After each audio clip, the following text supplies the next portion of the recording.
दूसरा पित्त का हिस्सा बहुत क्लियर है, एकदम स्ट्रेट फॉरवर्ड है कि घी ज्यादा खाएंगे पित्त आपका हमेशा सम रहेगा।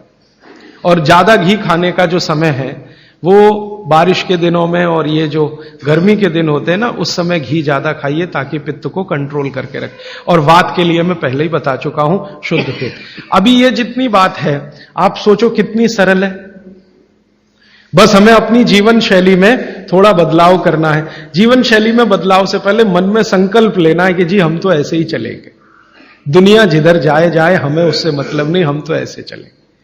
तो ये 3 चीजें अगर आपने देख ली तो बहुत अच्छा है। अब थोड़ा आगे चलें। अब और दूसरी चीजों पे मैं चलता हूं कि और कौन कौन सी चीजें हैं जो आपके आसपास हैं और आपके वात पित्त कफ तीनों को सम पे लाने में मदद कर सकती है। ये तीनों समभाग में रहें तो अच्छा होता है। और कौन कौन सी चीजें हैं? तो भागवती जी कहते हैं रसोई के बाहर जाने की जरूरत ही नहीं, सब वहीं है।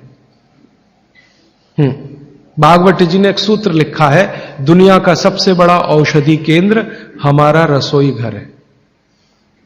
सबसे बड़ा औषधि केंद्र रसोई घर है। अब दुर्भाग्य से हम रसोई में जिनको मसाला कहते हैं ना, मसाला, वहां मसाला कुछ नहीं है, सब औषधि है। मसाले का और औषधि का अंतर मालूम है? ये मसाला तो शब्द ही भारत का नहीं है, पहले तो ये बता दूंगा।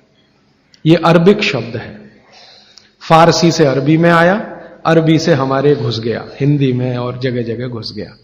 ये विदेशी आए तो ये शब्द भी आया। हिंदुस्तान में 17वीं 18वीं शताब्दी का साहित्य जब मैं पढ़ता हूं तो जब तक मुगलों का राज्य रहा तब तक मसाले शब्द का बहुत उपयोग है। मुगलों के राज्य के पहले एक भी जगह किसी भी शास्त्र में मसाला नहीं है। चरक संहिता पढ़ी मैंने, कहीं भी मसाला नहीं है उसमें। सुश्रुत में कहीं मसाला नहीं है, बागवट की कहीं मसाला नहीं है। पुराने जितने लेखक हुए हैं ना 10वीं शताब्दी के पहले के, कहीं भी किसी ने मसाले शब्द का इस्तेमाल ही नहीं किया। हर जगह है तो औषधि है, औषधि औषधि, जीरा औषधि, धनिया औषधि, ये औषधि के रूप में है। तो इनकी जो प्रॉपर्टीज हैं रसोई घर की, औषधियों की, ये सब आपके चिकित्सा के लिए है। अब मुझे समझ में आता है कि हमारे पुराने जमाने की माताएं बहनें, जो हमारी दादी हैं, नानी हैं, उन्होंने अपनी अपनी बेटियों को जो कुछ सिखाया, सब्जी बनाना तो क्या क्या डालना, जीरा चाहिए, धनिया चाहिए, हींग चाहिए, मात्रा कितनी कितनी चाहिए, वो सब बड़े वैज्ञानिक और चिकित्सक लोग रहे होंगे।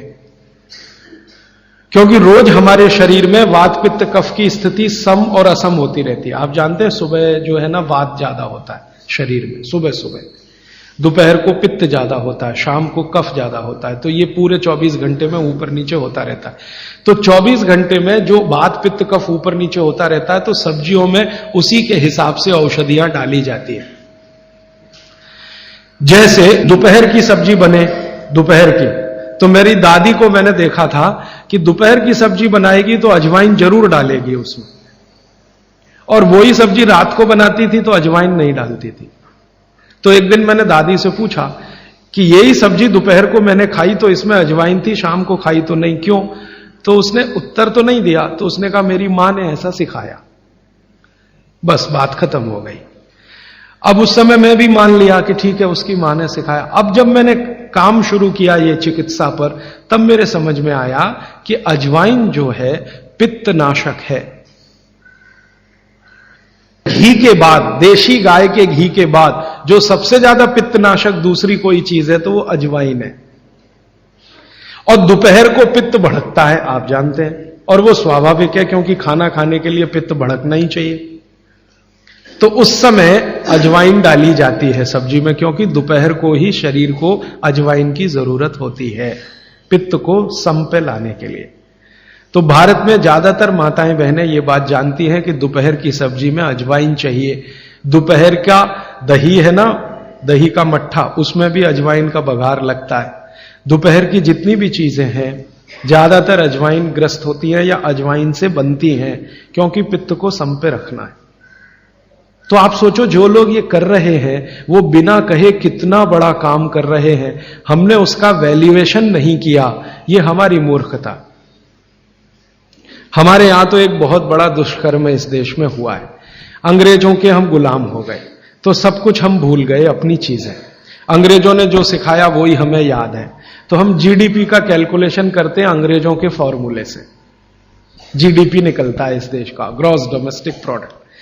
तो मैंने बहुत बार इस देश के अर्थशास्त्रियों से पूछा कि जीडीपी में आप विचित्र विचित्र कैलकुलेशन करते हैं। जैसे भारत की पुलिस है, उस पर जो खर्चा हो रहा है वो जीडीपी का हिस्सा है।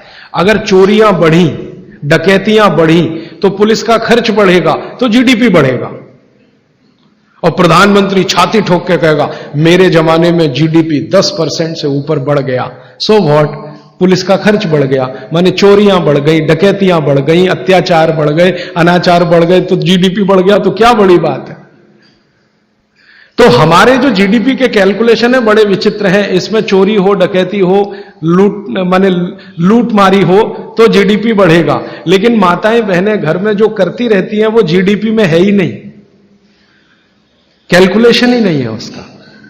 भारत सरकार कोई कैलकुलेशन नहीं करती कि किसी माँ ने 1 किलो पापड़ बना दिए तो जीडीपी बढ़ा कि नहीं, तो कहते हैं जी मालूम नहीं बढ़ा कि नहीं बढ़ा, क्योंकि कैलकुलेशन नहीं है। किसी माँ ने दाल की बड़ी बना दी, 5 किलो दाल की, तो जीडीपी बढ़ा कि नहीं बढ़ा। आपका मन क्या कहता है, बुद्धि क्या कहती है, बढ़ा कि नहीं बढ़ा। किसी ने बड़ी बना दी, किसी ने पापड़ बना दिए, किसी ने कुछ बना दिया, किसी ने गोंद के लड्डू बना दिए, किसी ने मावे का कुछ बना दिया, तो जीडीपी तो बढ़ ही रहा है, लेकिन हम कैलकुलेट नहीं कर रहे हैं उसको, क्योंकि अंग्रेजों के यहां महिलाओं का किया हुआ काम महत्व का नहीं माना जाता। अंग्रेजों के यहां ये जो अंग्रेज जात है ना दुनिया में, ये महिलाओं के किए हुए काम को काम ही नहीं मानती। आपको मालूम है 2000 साल यूरोप में महिलाओं को पुरुषों से हमेशा कम वेतन मिलता रहा, और आज भी है ये कई देशों में। वो मानते ही नहीं कि इनका कोई काम है। क्यों? वो महिलाओं में आत्मा नहीं मानते। हां, यूरोप का सबसे बड़ा दार्शनिक है प्लेटो, वो कहता है कि स्त्रियों में आत्मा ही नहीं होती, आत्मा सिर्फ पुरुषों में होती है। तो स्त्री जो करे वो बेकार है, पुरुष जो करे वो ही अच्छा है। तो उनके यहां से ये कैलकुलेशन हमारे यहां आ गया कि स्त्री कुछ भी करे तो काम ही का नहीं। तो अंग्रेजों का 200-250 साल जो राज चल गया, उसमें हम सब के दिमाग खत्म हो गए, सोचना विचारना बंद हो गया, तो हमने भी वही मान लिया। मैं अब इसको बदलना चाहता हूं, और मैं ये समझना चाहता हूं और समझाना चाहता हूं कि स्त्रियां जो कर रही हैं वो किसी डॉक्टर से कम नहीं है।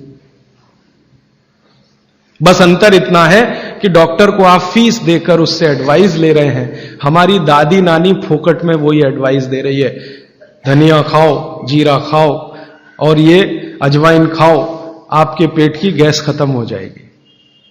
और ये 3500 साल से वैसे का वैसा ही है, अजवाइन खाओ तो गैस खत्म होती ही है। कभी भी आप करके देख लो।